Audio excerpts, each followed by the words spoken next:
지난 25일 밤 9시 5분 윤석열 대통령의 탄핵 심판 최후 진술이 시작됐습니다.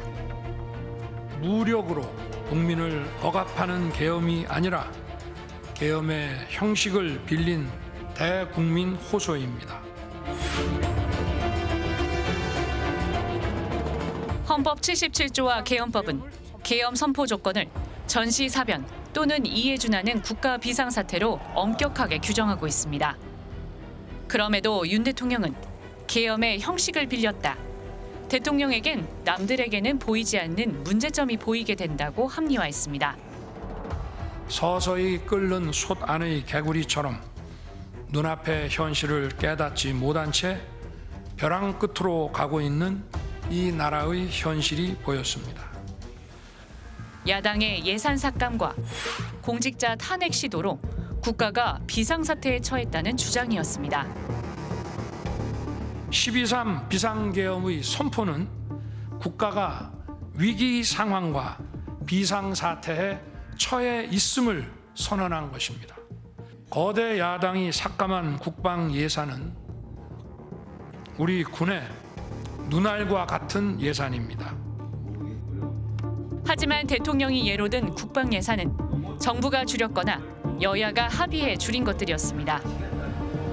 야당이 특정한 국방 예산을 삭감해가지고 우리 킬체인에 큰 어려움이 겪게 됐다. 참말인가요? 거짓말인가요? 윤 대통령 최종 변론 시 언급된 사업에 대한 예산 삭감은 국방위 차원에서 국방 재정 여건과 사업 추진 환경 등을 고려하여 확정된 사안입니다. 근데 대통령이 얘기하는 예산 삭감, 야당의 입법 폭주, 탄핵의 남발, 이게 어떻게 거기에 해당되겠습니까? 대통령의 마음에 들지 않는다고 그것이 비상사태가 될 수는 없습니다. 간첩이라는 단어는 무려 25번 입에 올렸습니다. 간첩은 없어진 것이 아니라 진화한 것입니다.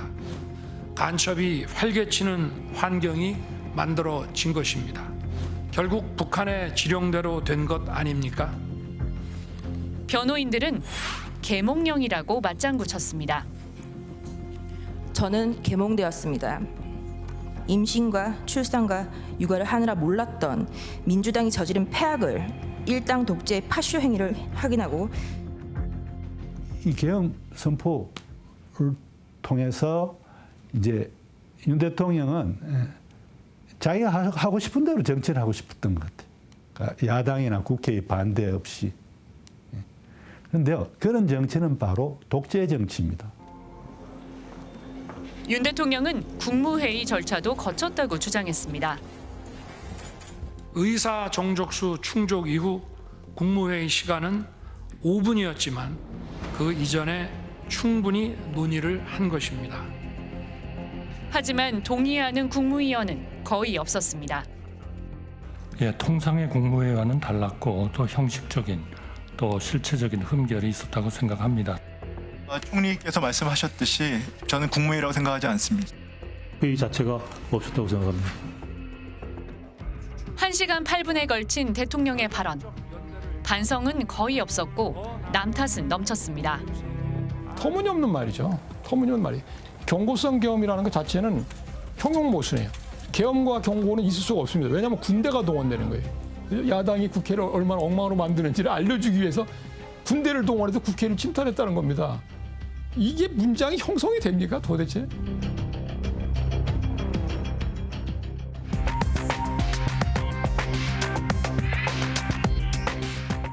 안녕하십니까, 이휘준입니다. 윤석열 대통령에 대한 탄핵 심판 변론이 마무리되고 이제 선고만 남았습니다. 김정인 기자가 나와 있습니다. 김 기자, 탄핵 심판의 쟁점은 크게 5가지로 볼 수 있죠. 네, 그렇습니다. 먼저 비상계엄 선포 행위 자체의 위헌성과 곧바로 발표된 포고령 1호의 위헌성입니다. 이어진 군과 경찰의 국회 봉쇄 및 진입 시도와 중앙선관위 장악 시도, 그리고 정치인 등 주요 인사 체포 지시 역시 핵심 쟁점입니다. 방금 영상에서도 봤지만 첫 단추인 계엄 선포 요건부터 성립되기 어려워 보입니다. 네, 그렇습니다. 비상계엄은 전쟁으로 행정기관이나 사법기관이 적에 포위되는 등 군을 동원하지 적용하지 않고서는 질서를 회복하기 힘들 때 소극적으로 사용해야 한다는 게 법률의 취지이기 때문입니다. 다른 4가지 쟁점도 이어 살펴보면서 윤 대통령의 변론에서 드러난 모순점을 하나하나 짚어보겠습니다. 계엄이 선포된 밤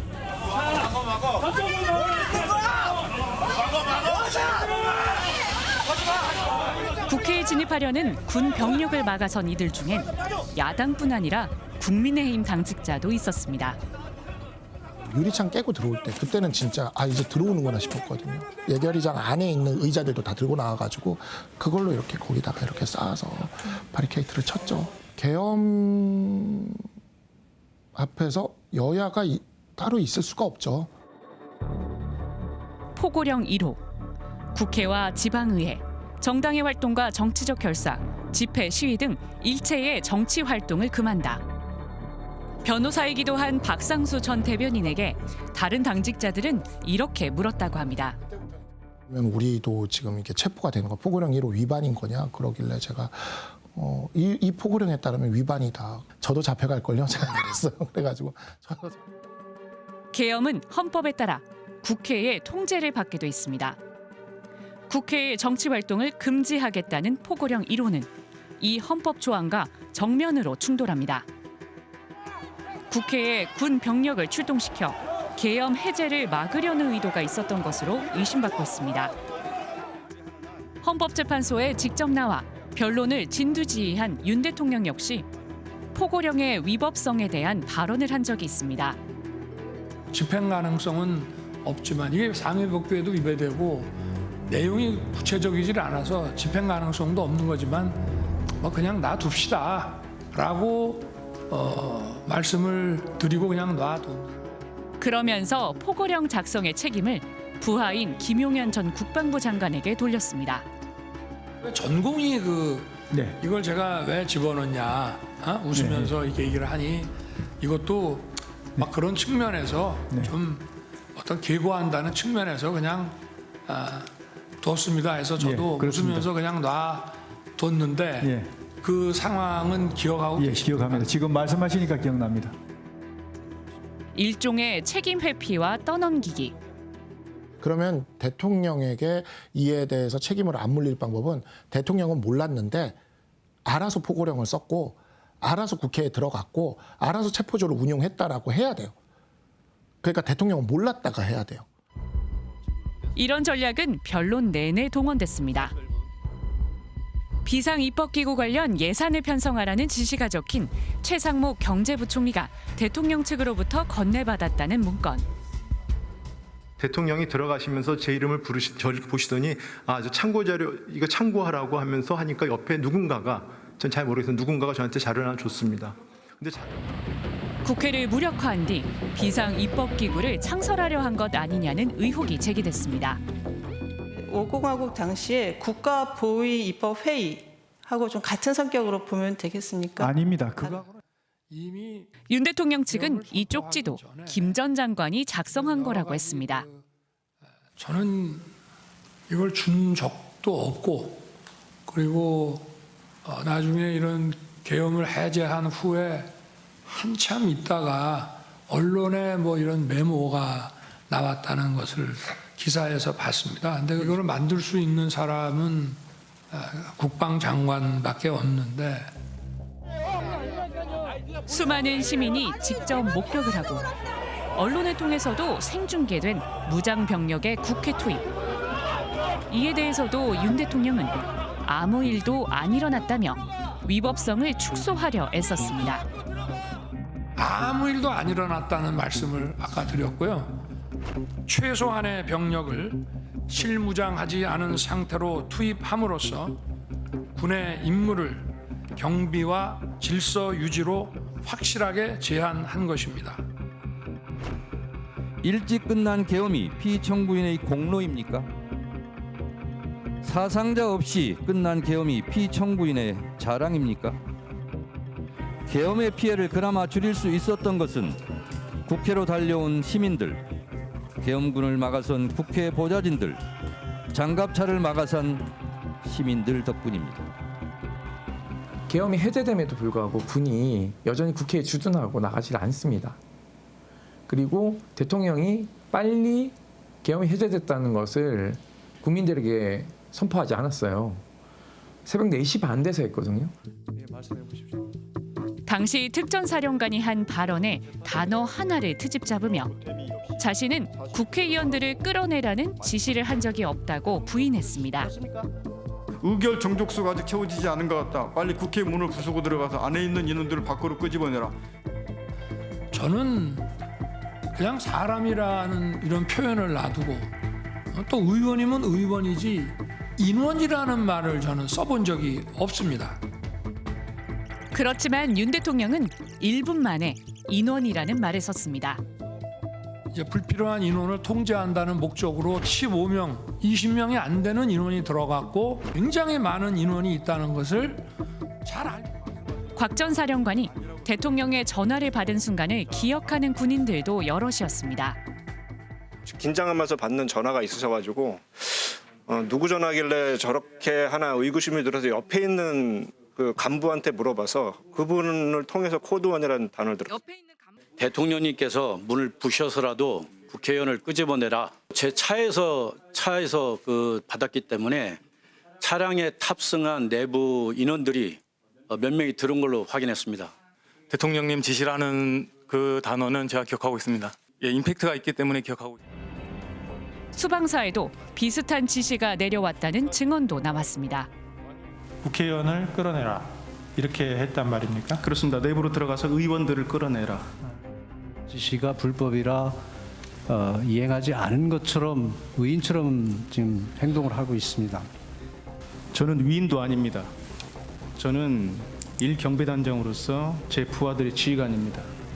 제가 아무리 거짓말을 해도 제 부하들은 다 알고 있습니다. 그렇기 때문에 저는 일체 거짓말을 할 수도 없고 해서도 안 된다고 생각합니다. 뻔한 사실을 계속적으로 어떤 궤변이나 사실을 부인하는 그런 상황을 지켜보면서 정말 대통령이 우리가 직접 선출한 우리의 지도자였고 대통령이었는지조차 상당히 실망스럽고 의문을 가졌던 것이 아니었나. 책임 회피나 떠넘기기 전략이 다른 증언들로 무산되고 트집을 잡으려다가 자기 모순에 빠지기도 한 것처럼 보입니다. 네, 거기에 그치지 않고 윤 대통령 측은 증언의 신뢰도를 흔들기 위해 한층 더 공격적인 모습을 보였습니다. 부하에 대한 인신 공격성 발언을 하거나 공작을 꾸민 거라는 음모론까지 동원했습니다. 계엄을 선포하자마자 윤 대통령이 정치인 등 주요 인사를 체포하라는 지시를 했다는 의혹은 계엄 사흘 뒤부터 드러나기 시작했습니다. 체포 대상자니까 이분 홍 차장이 기억하는 순서입니다. 이재명, 우원식, 한동훈. 홍장원 전 국정원 1차장은 윤 대통령이 전화로 방첩사를 지원해서 다 잡아들이라고 말해 여인영 당시 방첩사령관에게 연락을 취했더니 여 사령관이 명단을 불러줬다고 증언했습니다. 이번에 다 잡아들여서 싹 다 정리해라라고 말씀하셨습니다. 아마 박접사에 자금이면 자금, 인원이면 인원 무조건 지원해라고 말씀하셨습니다. 당시 상황을 메모로도 남겨놨습니다. 그러면 아까 전에 왜 미친놈이다라고 생각하고 메모를 멈췄습니까? 우리 변호사님 한번 다음- 이 명단 한번 다음 쭉 질문 읽어보십시오. 어떤 여쭙겠습니다. 느낌이 드나. 이에 대해 윤 대통령은 간첩을 검거하라는 지시를 한 거라고 주장했습니다. 제가 격려 차원에서 전화를 기왕 한 김에 한번 해야 되겠다라고 해서 계엄 사무가 아닌 간첩 검거와 관련해서 그러면서 통화 당시 홍 전 차장의 상태에 대한 의문을 제기했습니다. 홍장원 1차장 목소리가 저도 반주를 즐기는 편이기 때문에 딱 제가 보니까 벌써 술을 마셨어요. 본인도 인정했고. 메모 작성 시점에 대한 진술에 오류가 있다거나 보좌관이 메모를 다시 정리하며 문구가 일부 바뀐 점 등도 문제 삼았습니다. 12월 6일 바로 이 홍장원의 공작과 내란 프레임과 이 탄핵 공작이 저는 시작된 거로 보여지고요. 하지만 홍 전 차장 말고도 여인영 전 방첩사령관 역시 검찰에서 김용현 전 장관으로부터 체포 명단을 들었고 명단 속 인물들은 윤 대통령이 평소에 부정적인 말을 하던 사람들이라고 진술했습니다. 방첩사 출동조의 단체 대화방에도 우원식, 이재명, 한동훈 등을 보면 먼저 체포해서 구금시설로 이동하라, 포승줄 및 수갑을 이용하라는 지시가 남아 있었습니다. 조지호 경찰청장 역시 검찰에서 국회의원을 체포하라고 닥달하는 대통령의 전화를 6차례 받았고 여전 사령관으로부터 체포 대상자 15명을 전달받았다고 진술했습니다. 그때 질문에 사실대로 답변한 것은 맞아요? 이건 뭐 그 각 조서별로 제가 그렇게 다 서명 날인했습니다. 그러자 윤 대통령 측은 이번에는 암투병 중인 조 청장의 건강 상태를 물고 늘어졌습니다. 조사 당시에 선망 증세가 혹시 있다던가 치료 중에 그런 건 없으셨습니까? 무슨 선망 증상이 있다든지 그 정도는 아니었고. 윤 대통령은 선관위 군 투입 문제에는 부정선거 음모론과 허위 정보를 동원했습니다. 중앙선관위의 전산 시스템에 대한 투명한 점검 필요성이 꾸준히 제기되어 왔습니다. 윤 대통령 측이 인용한 선관위 연수원 내 중국인 체포설 기사. 연수원에 있던 중국인들 90명이 그 미국 오키나와 미군 부대 시설 내에 가서 조사를 받았고 부정선거에 대해서 자백을 했다는 그런 뉴스가 나왔습니다. 그런데 이 기사의 핵심 출처가 캡틴 아메리카 복장을 하고 윤 대통령 지지 집회에 참석해온 안병희 씨로 드러났습니다. 계엄 때 잡은 애들랑 합쳐서 90명이라. 네, 그 중에 주동자는 그 성남으로 해가지고 그쪽으로 갔고 가까운. 미국 주동자는 성남으로에서 바로 갔고. 네, 나머지는 오키나와로 가가지고 나라별로 분리했다. 네, 나라별로 분리했다. 네. 부정선거 의혹을 다루다 자신이 부정선거 피해자라고 주장하는 민경욱 전 의원을 찍은 투표용지가 예시로 나와 윤 대통령 측도 웃음을 참지 못하는 해프닝이 벌어지기도 했습니다. 그렇지만 이 음모론은 장외에서 여전히 탄핵 반대 세력이 응집하도록 불을 지피는 역할을 하고 있습니다. 계엄 선포를 통해 부정선거를 깨우쳐 갈려졌거나 하는 것을 깨달았습니다. 계엄을 옹호하는 집회에 합류하는 국민의힘 의원들의 규모도 점점 커지고 있습니다. 공수처, 선관위, 헌법재판소 불법과 파행을 제기하고 있습니다. 이 모두 저희가 무시해야 됩니다. 초합수자! 노무현 박근혜 대통령은 심판정에 안 나갔는데 굳이 나가서 여러 가지 진술을 하면서 어떤 윤 대통령 지지층만을 향해서 어떤 정치적인 발언들을 하고 이런 모습들이 오히려 더 윤 대통령으로 하여금 헌법수호의 의지를 의심케 하는 그러한 언행들이라고 생각합니다. 과거의 심판 일정에 비춰볼 때 윤 대통령 파면 여부는 이르면 3월 둘째 주에 결정될 것으로 예상됩니다.